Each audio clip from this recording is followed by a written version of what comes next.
Hermanos, hermanos, pasa a vosotros. Muchísimas gracias por la oración, mi hermano Esdras Martínez, y también por el paso, mi hermano Gerardo Ángeles. Pueden sentarse, son tan amables. ¿Cómo están? ¿Cómo se sienten? Está fresco el día, ¿no? Después de tantos días calurosos, bueno, pues ahorita un día nublado, como que cae muy bien. Y bueno, pues, amados hermanos, fíjense que dentro de este tema que vamos a tratar en esta ya cerca de la tarde de este día de sábado, mis hermanos, pues vamos a ver situaciones que muchos de nosotros en algún momento determinado hemos pasado, e inclusive en las diferentes etapas de nuestra vida.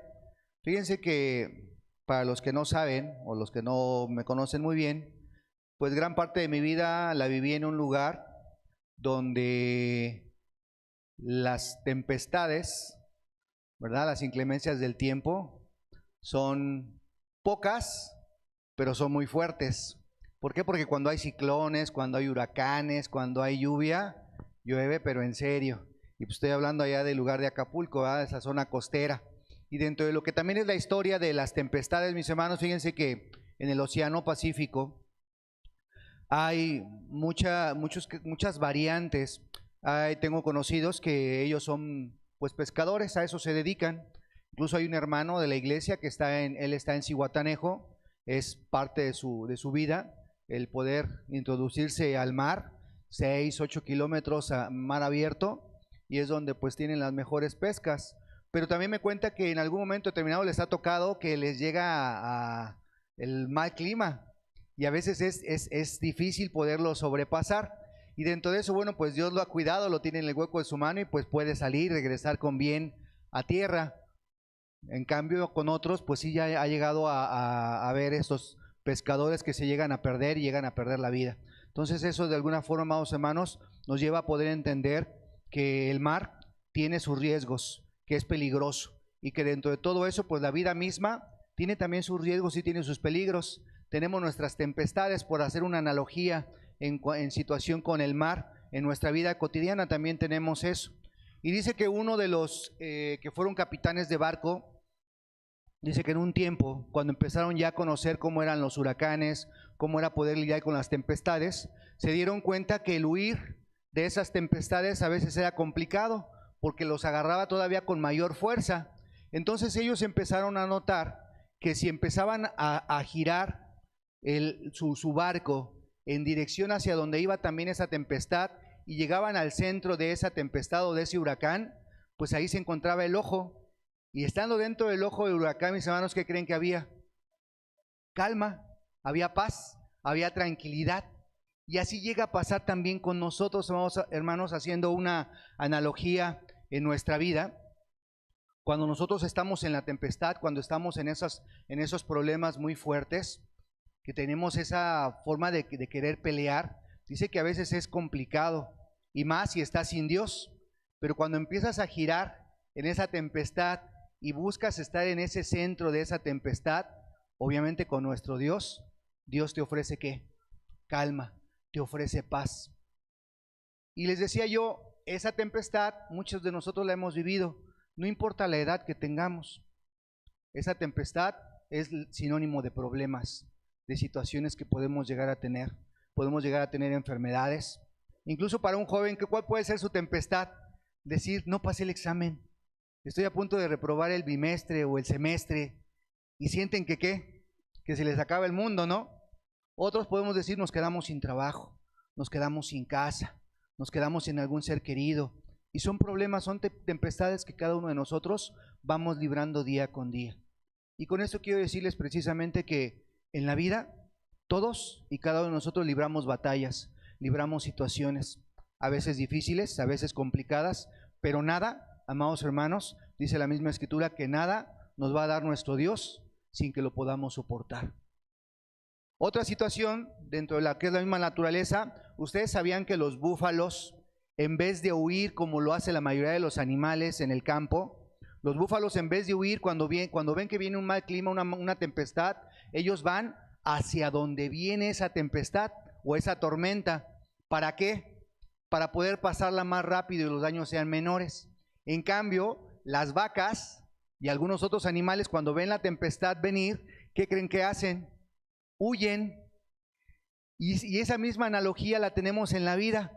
¿Ustedes creen que sea bueno huir de los problemas? ¿No enfrentarlos? El problema nunca se va a quitar, va a seguir el problema y simplemente ¿qué va a pasar? Se va a ir alargando, se va a ir extendiendo. Pero todo eso acontece, amados hermanos, cuando nuestra vida no está con nuestro Dios. Así que dentro de esta parte vamos a darnos cuenta de una historia que pasa justamente en las Sagradas Escrituras. Dice Marcos capítulo 4, amados hermanos, del versículo 35 al terminar.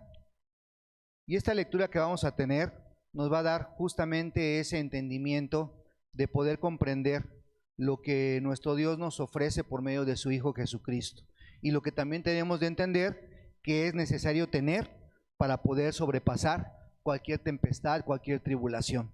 Dice así, en ese sentido, y bueno, pues el nombre del tema es Jesús calma la tempestad.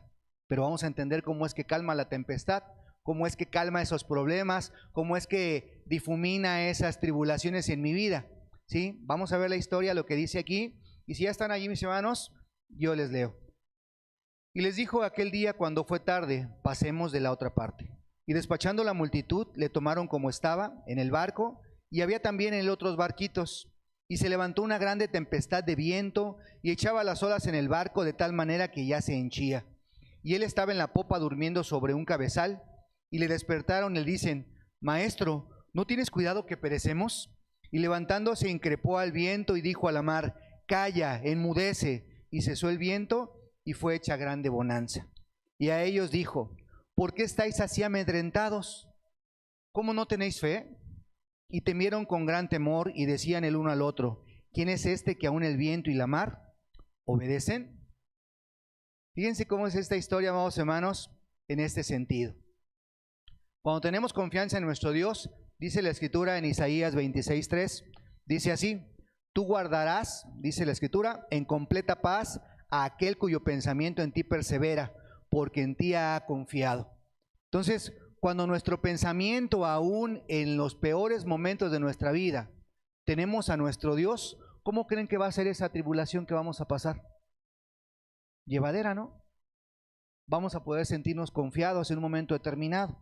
Y entonces, en este sentido, mis hermanos, cuando nosotros vemos esa tempestad, bueno, pues alrededor de nosotros, ¿quién está? Pues nuestro Dios. Él se presenta. Pero ¿qué pasa aquí?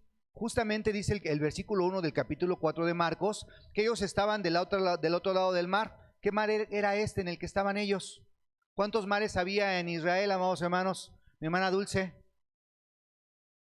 ¿cuántos mares crees que había allí en Israel?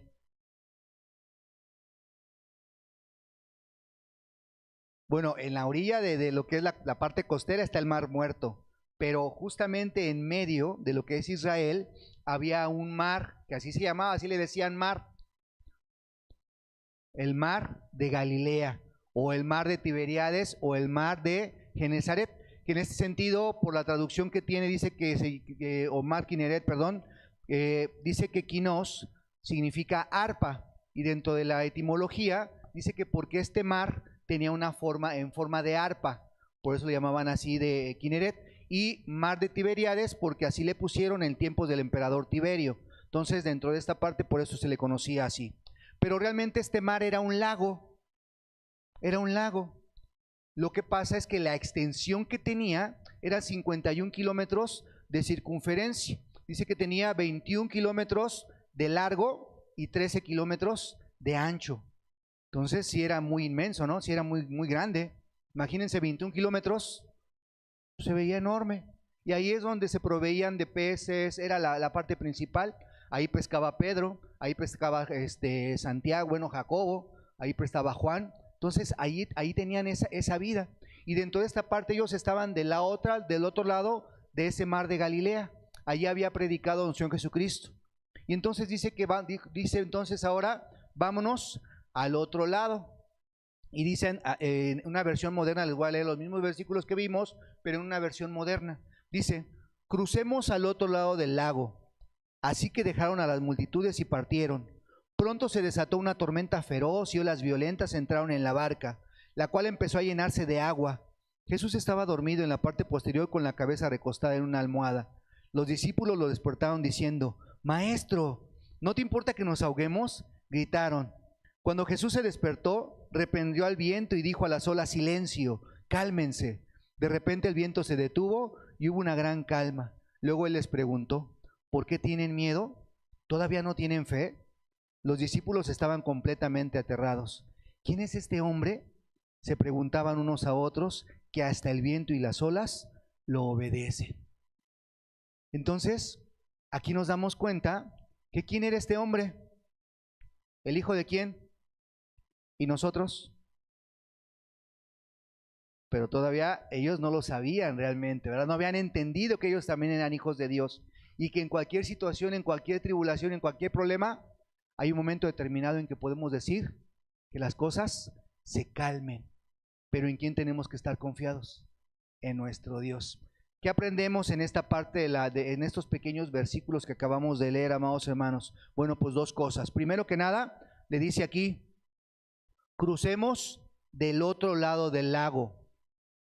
¿En qué está hablando? ¿En primera, segunda, tercera persona? ¿Está hablando en plural, en singular? ¿Cómo está hablando Jesús?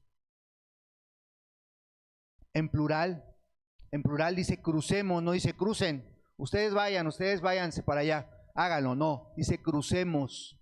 Y en ese sentido, amados hermanos, cuando tenemos problemas, muchas veces no los podemos pasar solos, no los podemos solucionar solos.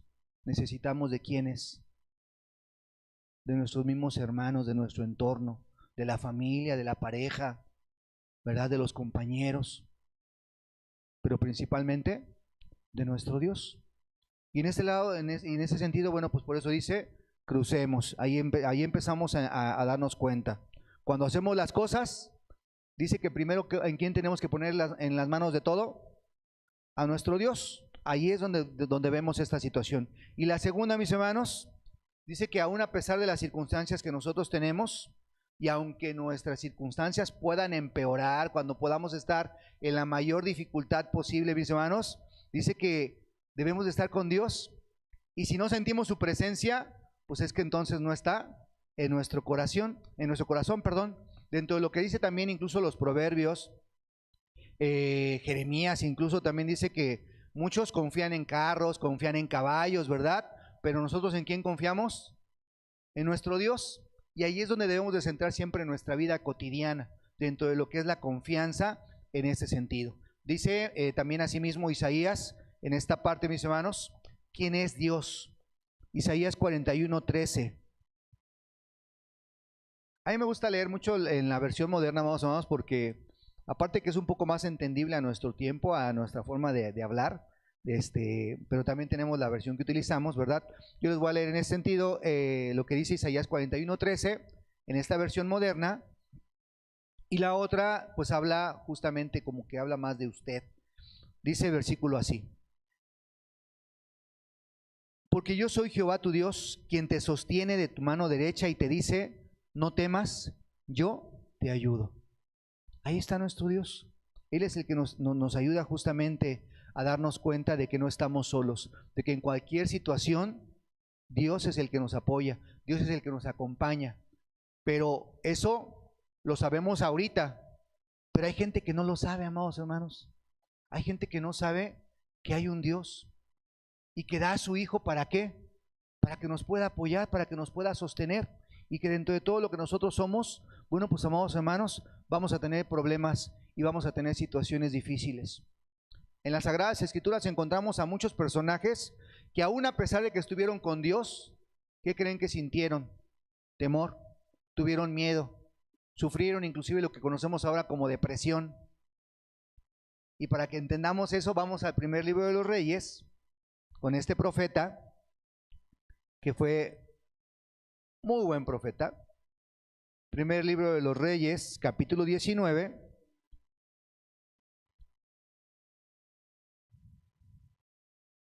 Del versículo 3 al versículo 8, amados hermanos.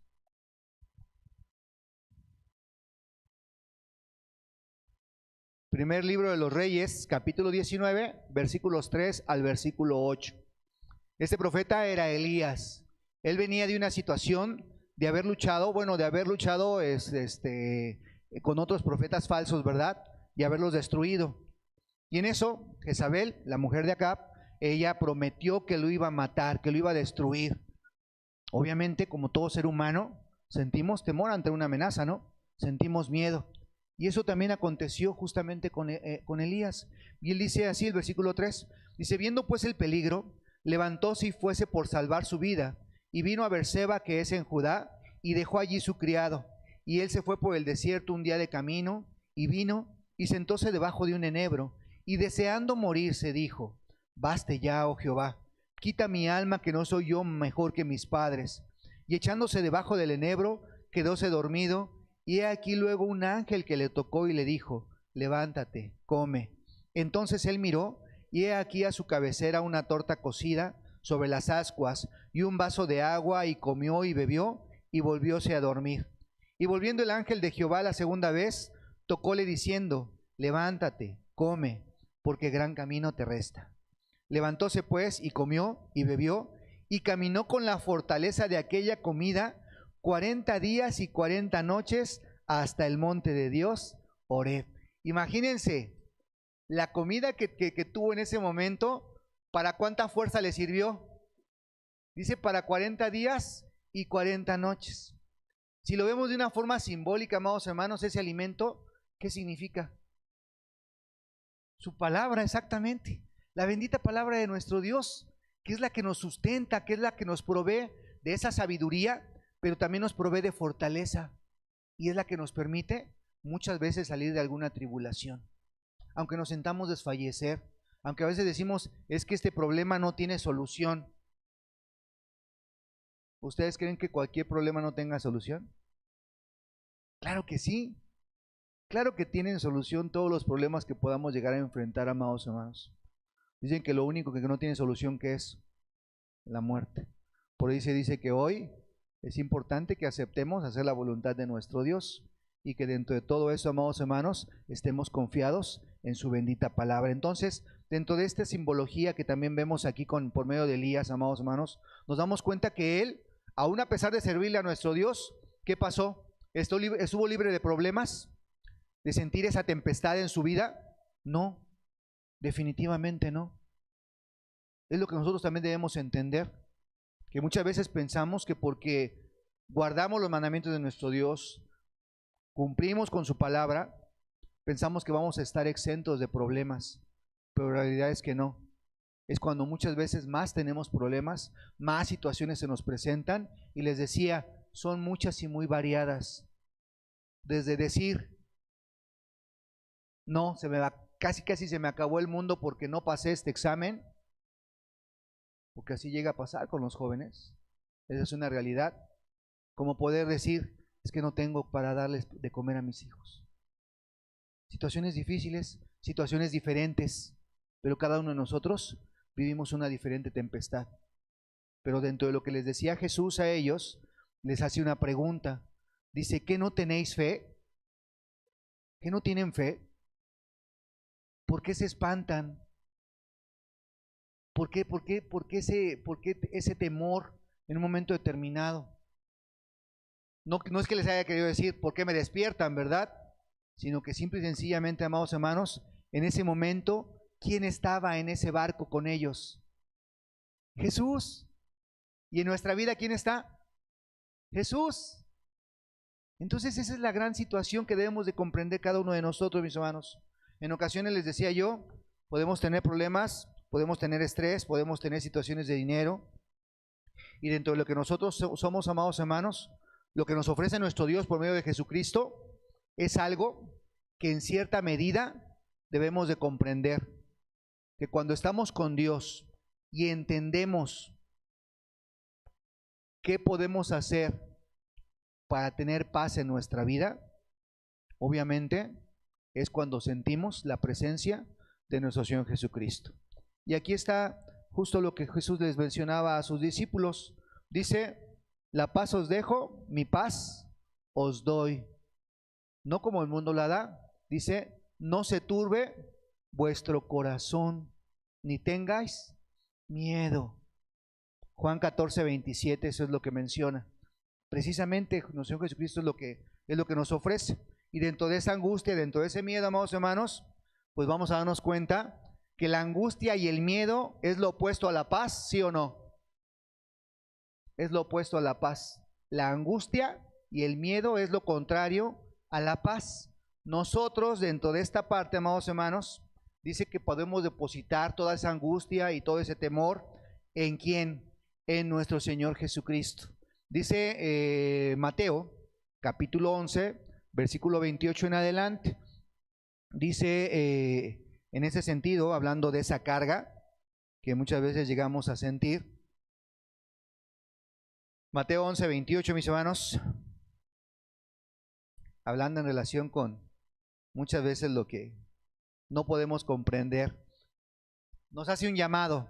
Dice, venid a mí, ¿quién? Todos los que estéis trabajados y cargados, que yo os haré descansar. ¿De qué habla? ¿De qué está hablando Jesús? De preocupaciones, de misma situación o sensación de que porque traigo pecados, porque traigo situaciones personales, pues a lo mejor nadie me puede ayudar y tengo que vivir con ellos toda mi vida. Pero aquí nos está ofreciendo algo diferente. Dice, venid a mí todos los que estáis trabajados y cargados, que yo os haré descansar. Cuando traes un problema y lo solucionas, ¿qué dices? Me quité un peso de encima, ¿no? Eso es lo que expresamos. Pero cuando sabemos que es por medio de nuestro Dios, pues obviamente ¿quién nos quita ese peso de encima? Nuestro Dios. Y dice el siguiente versículo, llevad mi yugo sobre vosotros y aprended de mí, que soy manso y humilde de corazón, y hallaréis descanso para vuestras almas. ¿Quién nos ofrece esa paz? Nuestro Dios. Por medio de Jesucristo es conforme nos da esa paz, esa tranquilidad, esa seguridad de que no estamos solos. Pero ojo, aquí está la diferencia. Una cosa es que Dios nos ofrezca paz por medio de Jesucristo, nos ofrezca tranquilidad y esa serenidad para poder sobrepasar los problemas. No quiere decir que no vamos a tener problemas, que no va a haber tempestades en nuestra vida. Esa es la diferencia, la forma en cómo vamos a poder sobreponernos de todas esas tempestades y las tribulaciones que se nos puedan presentar. Pero esto solamente es cuando estamos ¿con quién? Con Jesús. Tenemos en el pensamiento a nuestro Dios, pero obviamente obramos conforme a lo que nuestro Señor Jesucristo nos ha enseñado. Y ahí es donde entra justamente esta parte, mis hermanos. Primera carta de Pedro, capítulo 1, primera carta de Pedro, perdón, les dije, capítulo 5, versículo 7. En este sentido, dice que en quién debemos de poner todas nuestras preocupaciones. Dice así: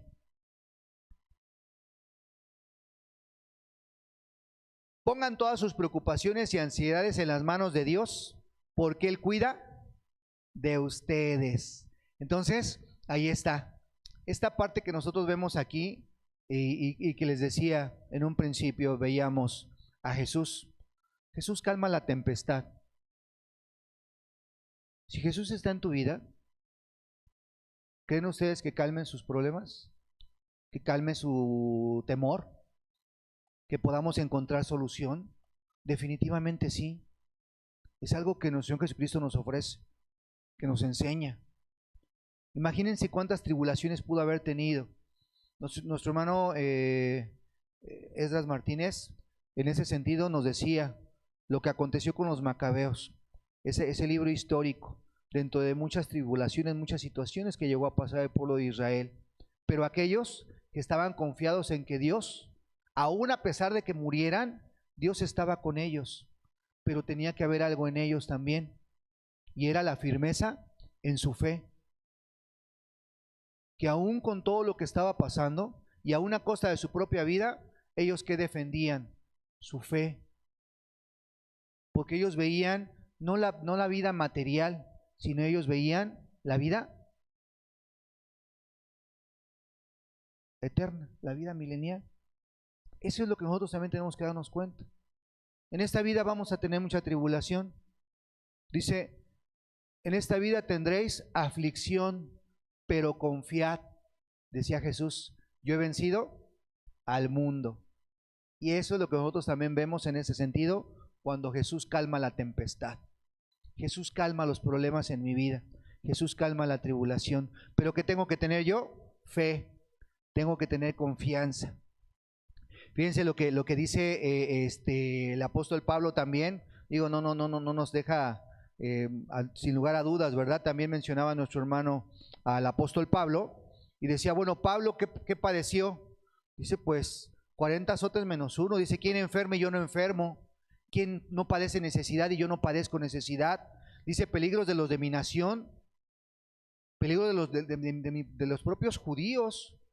Lo pretendieron matar, lo pretendieron asesinar. Y todo eso acontece en nuestra vida. Digo, a lo mejor no tenemos amenazas de muerte, tal vez nosotros, pero en ese sentido, sí estamos propensos a...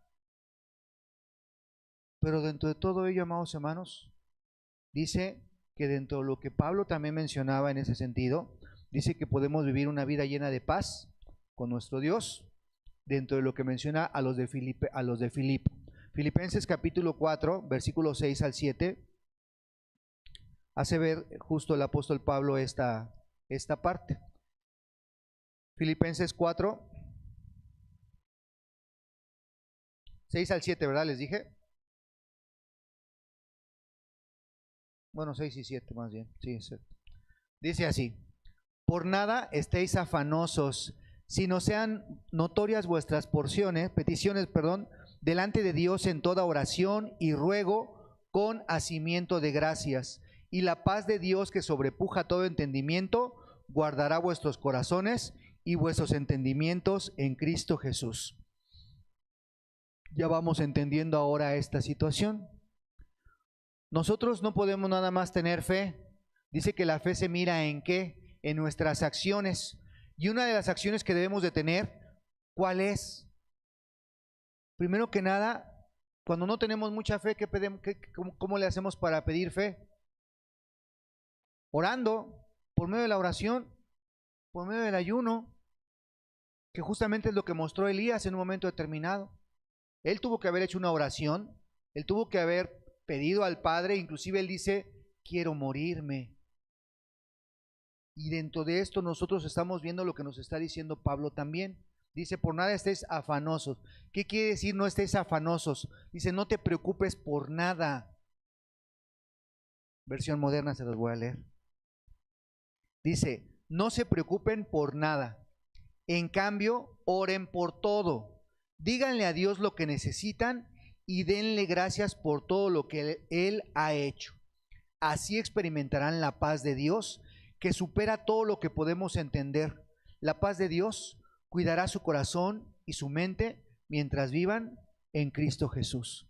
Entonces, dentro de esta parte, dice que no te preocupes por nada, pero para no preocuparte por nada, ¿qué tienes que hacer? Orar por todo.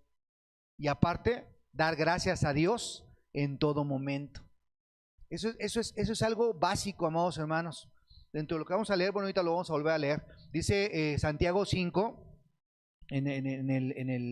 desde el versículo 13 en adelante, haciendo ver lo que nosotros muchas veces como iglesia tenemos que hacer. Dice que la oración del justo, obrando eficazmente, puede mucho. Dice que el que esté triste, ore, ¿verdad? El que esté alegre, cante salmos. El que esté enfermo, dice, oren por él y vayan con los ancianos. ¿Para qué? Para que lo unjan. Entonces, todo ese proceso que hace ver Santiago en ese sentido, amados hermanos, lo primero que menciona es la oración. La oración es básica. Lo que nos dice el apóstol Pablo aquí en ese sentido para poder tener fe, dice que el que pide se le dará. Y dentro de lo que nosotros estamos viendo aquí, vamos a darnos cuenta cómo entonces un hijo de Dios puede experimentar la paz que nuestro Dios nos ofrece. Y dentro de esto, dice primero que nada, no se preocupen por nada. ¿Qué significa? Tengan fe. Los apóstoles que estaban teniendo, estaban preocupados porque venía la tormenta, ¿no? Porque estaba la tempestad. Dice que el agua que estaba pasando con ella, dice que se estaba metiendo al barco en el que estaban. Y ese barco que estaba a punto, dice que se estaba hundiendo o parecía que se iba a hundir. Y ellos, por eso nuestro Señor Jesucristo les dice al final, ¿por qué no tenéis fe? O sea, ¿por qué? Si están conmigo, no pasa nada.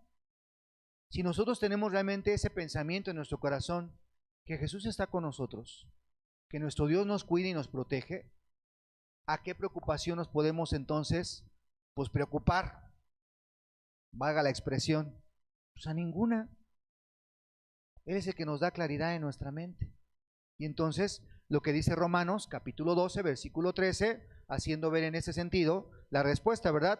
Dice, no se preocupen por nada, significa, tengan fe. Vamos a ver lo que nos dice Romanos, capítulo 12, versículo 3, en relación con la fe.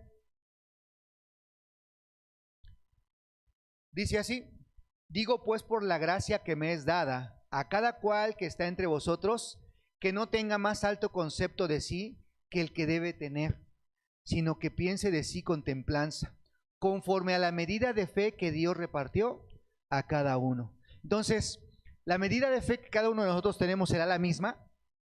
No. A lo mejor ahorita podemos decir, es que mi hermanito Santiago no tiene fe. ¿Cómo va a estar preocupado por un examen que no pasó? No, pues tienes poca fe, pero hay que entender que nuestro hermanito Santiago, ¿qué? Pues apenas está empezando a tener el conocimiento de nuestro Dios. Y que dentro de eso, pues todavía no sabe lidiar con algunas tribulaciones, con algunas preocupaciones. Y esa es la parte en la que nosotros tenemos que también ser empáticos. Porque a veces hasta llegamos a burlar, decir, ¿por eso te preocupas? Pues sí, a su edad, esa es su mayor preocupación. Para nosotros, ¿qué preocupación podemos tener como adultos? ¿Cuál será nuestra mayor preocupación? A lo mejor tener una enfermedad que digamos, esta a lo mejor no se va a curar. Pero pues ya sabemos el desenlace. Pero dice, ¿pero por qué te preocupas? Es que ¿cómo voy a dejar a mi familia? ¿Quién los va a cuidar cuando yo ya no esté? Y dice, pues preocúpate. ¿Tienes solución? Sí, ¿para qué te preocupas? ¿No tienes solución? ¿Para qué te preocupas? Entonces eso es cuando dejamos las cosas en manos de nuestro Dios. Pero les decía, cada quien conforme vamos entendiendo, conforme vamos adquiriendo esa fe delante de nuestro Creador. Y esto es justamente lo que menciona Pablo a los romanos diciendo en ese sentido, por esta gracia que me es dada a cada cual que está entre vosotros, que no tenga más alto concepto de sí que el que debe tener, sino que piense de sí con templanza, conforme a la medida de fe que Dios repartió a cada uno. Y Dios nos va dando esa medida de fe conforme vamos adquiriendo el conocimiento, conforme vamos también adquiriendo experiencia. Y esa experiencia en un momento determinado, ¿qué nos hace ver? Pues que realmente hay problemas que tienen solución, que no son tan complicados, pero que sí debemos de tener empatía para aquel que siente ese problema como el más grande del mundo. ¿Qué tenemos que enseñarle? A orar. Mira, ven, vamos a hacer oración a nuestro Dios. Ese problema se va a solucionar. Y la solución también está en ti. Ponte a estudiar. Échale ganas. Trata de comprender. Y si no lo comprendes, busca a quien te pueda asesorar. Busca a quien te pueda apoyar para que entiendas, no sé, las matemáticas, geografía, historia, todo lo que de alguna manera se les puede complicar a los chicos en la escuela. Pero dentro de todo esto, decimos que todo problema tiene una solución. Lo siguiente que nos dice aquí, justamente en esos dos versículos, Pablo, dicen, oren por todo. ¿Qué quiere decir? Que nuestro Dios debe ser el centro de nuestras vidas. Y dentro de esto, por eso les decía de Santiago. Vamos a ver lo que dice Santiago en este aspecto, amados hermanos. Capítulo 5, del versículo 13 al finalizar, bueno, al 20.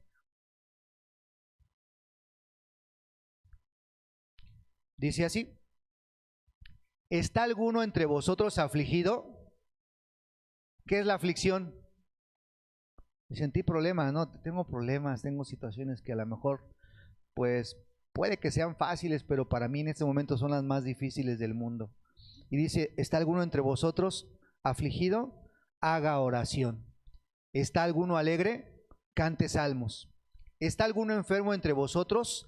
Llame a los ancianos de la iglesia y oren por él, ungiéndole con aceite en el nombre del Señor. Y la oración de fe salvará al enfermo y el Señor lo levantará, y si estuviera en pecado le serán perdonados. Confesaos vuestras faltas unos a otros y rogad los unos por los otros para que seáis sanos. La oración del justo, obrando eficazmente, puede mucho. Elías, ¿se acuerdan de Elías? Lo que acabamos de leer en los Reyes 19, dice: Elías era hombre sujeto a semejantes pasiones que nosotros, y rogó con oración que no lloviese, y no llovió sobre la tierra en 3 años y 6 meses. Y otra vez oró, y el cielo dio lluvia, y la tierra produjo su fruto. Hermanos, si alguno entre vosotros ha errado de la verdad, y alguno le convirtiere, sepa que el que hubiere hecho convertir al pecador del error de su camino, salvará un alma de muerte y cubrirá multitud de pecados. Aquí lo que nos dice Santiago tiene varias situaciones, amados hermanos. Fíjense que dentro de lo primero ya vimos que la oración es importante, es fundamental para la vida de un hijo de Dios. Tenemos que orar. Dice, orad por todo, orad sin cesar. Pero también dice que sirve para qué. Pues para que algunos, si está en problemas, si está en tribulación, esa misma oración nos reconforte, nos pueda ayudar. Dice que si estás alegre, bueno, pues ¿qué hagas? Pues canta salmos. Pero también dice otra situación, mis hermanos. Dice, ¿está alguno enfermo entre vosotros? Llame a los ancianos de la iglesia y primero, ¿qué van a hacer? Oren por él. Pero también la oración, también dentro de esta oración, dice que va acompañada ¿de qué? De la unción. Entonces esto es importante que nosotros lo sepamos también, lo quiero aclarar en ese sentido, mis hermanos, porque cuando llega a haber un ministro en la localidad, muchas veces nos acercamos al ministro para que nos unja, pero a veces yo veo que algunos hermanos dicen, hermano, ¿me puede ungir? Sí, y no se le niega esa unción, pero dice, ¿de qué estás enfermo? No, es que porque voy a tener un examen. La unción no sirve para el examen, hermanos. Dice que la unción es ¿para qué? Para el enfermo.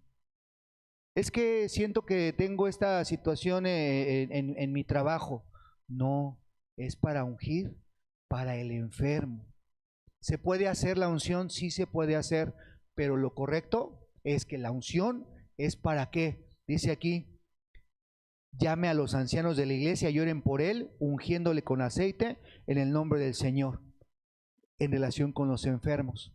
Pero quiero aclararles algo, también hay enfermedades como la que sintió Elías, fue depresión. Lo que es la depresión, lo que es la ansiedad, también es una enfermedad. Y si un hermano o una hermana se acerca para pedir la unción a un ministro, esa sensación o ese sentimiento de ansiedad o de sentirse deprimido, también requiere de la unción. Para que no vayan a decir, hermanos, pero es que te tienes que estar casi como dicen, con el brazo quebrado o con el pulmón perforado para que puedan ungirte. No, no, no. Hablamos de una enfermedad. Y la enfermedad espiritual muchas veces es la que tenemos que atacar de la mejor manera. Y eso es por medio de la oración y por medio de la unción. Y dice entonces que la oración que va a hacer, la oración de fe salvará al enfermo y el Señor lo levantará. Y si estuviera en pecados, le serán perdonados. Y el 16 también es algo que debemos de comprender, mis hermanos. Cuando yo sé que tengo algo contra mi hermana Patti, obviamente tengo problemas con ella. No es que así sea, es una representación, Y digo, no, es que la hermana Patti, ay no, todas las acciones que hacen me caen mal porque de veras que, híjole, no la soporto, en pocas palabras. Y mi hermana Patti igualmente me dice, es que hermano Jesús, no me gusta cuando usted se sienta porque se sienta chueco y esa silla debe de estar derecha. Y dice entonces que cuando yo hablo con la hermana Patti y le digo las situaciones que no me agradan de ella, y ella me dice las situaciones que no le agradan de mí, eso es lo que quiere decir el versículo 16, confesaos vuestras faltas, decirse sus problemas, sus diferencias, lo que no les hace estar en paz, lo que no les hace estar en comunión, aún estando dentro de la misma congregación. Hay esa situación y pasa, no aquí, me han contado que en otros lados, pero no aquí. Pero dentro de esta parte es así. Dice, confesaos vuestras faltas unos a otros y rogad los unos por los otros. Dios mío, te pido que bendigas a todos mis hermanos, menos al hermano Semeí, porque no, él no me saluda. No, ¿verdad? No, dice, rogaos los unos por los otros para que seáis sanos. ¿Sanos en dónde? En el corazón, para que tengamos paz, para que tengamos esa situación de ir limando esas asperezas y esos malos vicios que tenemos en nuestro ser. Y entonces dice así, la oración del justo, obrando eficazmente, puede mucho. Entonces por eso es importante lo que Pablo nos dice por medio de Filipenses en ese sentido. Oren por todo. Y ahora sí, dice lo otro, pidan lo que necesitan, aunque Dios ya sabe, aunque Dios ya conoce nuestra necesidad, ya conoce nuestro corazón, porque ¿quién nos creó? Pues Dios. Pero aún con todo y eso, mis hermanos, dice que nosotros pidamos, pedid y se os dará. Pero también dice que hay que pedir de una manera adecuada. Dice es que ustedes piden, pero piden mal, porque piden para sus concupiscencias. Ay, Dios mío, ojalá y permitas que se atropelle un perro a mi hermano Emilio. No, esas peticiones no podemos pedir cosas malas para alguien. Al contrario, es pedir algo para ti. ¿En qué sentido? Dios mío, permite que ya no sea tan soberbio, permite que mi carácter sea templado. O sea, pedid lo que realmente necesitamos en nuestra vida para que mejoremos de una manera espiritual y lo podamos proyectar en una manera externa, ¿verdad? Y dice la otra, den gracias por todo. ¿Por qué? Porque la gratitud que hace, amados hermanos, nos mantiene conectados con nuestro Dios. Cuando nosotros somos agradecidos, esa gratitud se va haciendo justamente un hábito y obviamente también nos permite estar conectados con Dios, porque reconocemos que de quién es todo. Todo lo que tenemos, todo lo que soy, todo lo que hago es por Dios y para Dios. Hasta mi trabajo, hasta el tener familia, el sustento que tengo en la mesa, esta ropa, todo le pertenece a Dios.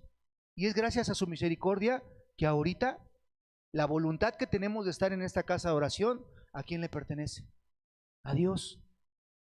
Yo no vine para quedar bien con el hermano Esdras o para quedar bien con el hermano Adán. Yo vine a la iglesia porque ¿qué? Porque le agradezco a Dios que me dé esa vida. Y ese es el lugar adecuado en el cual yo puedo mostrar ese agradecimiento a nuestro Dios. Entonces, por eso dice, den gracias por todo, porque la gratitud que hace nos mantiene unidos con nuestro Creador, nos mantiene en esa sintonía. Y por ello también Pablo a los de Tesalónica les dice lo siguiente, segunda de Tesalonicenses, ya vamos a acabar, capítulo 1, versículo 3, dice así, debemos siempre dar gracias a Dios de vosotros, hermanos, como es digno, por cuanto vuestra fe va creciendo y la caridad de cada uno de todos vosotros abunda entre vosotros. Entonces, dentro de esta parte, mis hermanos, dice, debemos siempre dar gracias a Dios. ¿De quién? De todos nosotros. Y en esta parte, amados hermanos, dice, como es digno, por cuanto nuestra fe, ¿qué va pasando con ella? Va creciendo. Cuando mi fe va aumentando, ya no pido por mí. ¿Por quién más pido? Por mi prójimo, por mis semejantes. Cuando mi fe va creciendo, cuando mi fe todavía no es lo suficiente, pues a veces no voy a pedir ni por mí, me va a costar trabajo. Pero cuando va aumentando, amados hermanos, ya no veo el bien mismo, veo el bien de los demás. Y eso es lo que Pablo precisamente enseñaba. Él decía que dentro de todo lo que nosotros debemos de hacer es que no nos debemos de preocupar, que en cambio a eso debemos de orar siempre por todo y aparte decirle a nuestro Dios por medio de la oración lo que necesitamos. Y así vamos a agradecerle y vamos a experimentar la paz que nuestro Dios nos ofrece. Entonces, así es nuestra vida. Nuestra vida hay tempestades, hay situaciones. Y así como Jesús calma la tempestad, literal, así Jesús calma la tempestad en nuestra vida cotidiana. Cuando aprendemos a vivir conforme a nuestro Dios nos marca el camino. Eso es como debemos de darnos cuenta. ¿Problemas? Todos tenemos, amados hermanos. O quiero que levanten la mano aquí quien no tiene problemas. ¿Mi hermanito Eliseo tendrá problemas? Pues sí, también va a tener problemas. Va a decir, no, mis papás no me dan lo que les pido. Todos tenemos problemas, mis hermanos. Todos tenemos una tempestad en nuestra vida. La única diferencia es cómo pasamos esa tempestad. ¿Con quién estamos en esa tempestad? Y cuando lo hacemos con nuestro Dios y cuando pedimos por medio de Jesucristo, mis hermanos, esa tempestad en nuestra vida se puede calmar. Y por eso Jesús les decía y les hacía una pregunta: ¿qué no tienen fe? La pregunta se las hago yo a todos nosotros. ¿Tenemos fe, mis hermanos? Sí. La respuesta es, debemos de contestar que sí. Sí tenemos fe. Y por eso vamos a buscar a nuestro Dios mientras puede ser hallado. Dejad que pues nuestro mal camino, deje el hombre inicuo sus pensamientos y vuelva hacia Jehová, el cual es amplio para perdonar. Y nos despedimos, amados hermanos, lo que dice Isaías 26:3. Esto, en ese sentido, mis hermanos, es entender que justamente la paz que nuestro Dios ofrece, que nuestra paz que podemos tener en nuestra vida, solamente puede venir de nuestro Dios. Pero les decía, la paz no es sinónimo de no tener problemas. La paz no es sinónimo de estar así, como todo en calma, todo quieto. No, la paz interior es tener tribulaciones, tener situaciones complicadas, dificultades, pero tener en nuestro pensamiento que Dios está con nosotros y nos va a dar la fortaleza para poder sobreponernos de esa tempestad, de esa adversidad. Les decía Isaías 26:3, mis hermanos, y con esto nos despedimos. Tú guardarás en perfecta paz a todos los que confían en ti, a todos los que concentran en ti sus pensamientos. Así que, amados hermanos, eso es lo que tenemos que pensar. La vida no se acaba hasta que Dios lo decide. Y mientras hay vida, hay esperanza. ¿Quieren calmar sus tempestades? Acérquense a Dios. ¿Quieren calmar sus tribulaciones? Mis hermanos, estén con Dios. No va a haber huracán, no va a haber tempestad, no va a haber ciclón, ni nada que nos pueda, pues de alguna manera, mover si estamos en la fe, si nos mantenemos firmes y adelante con nuestro Dios. Que Dios les bendiga a cada uno de ustedes, mis hermanos. Paz a vosotros.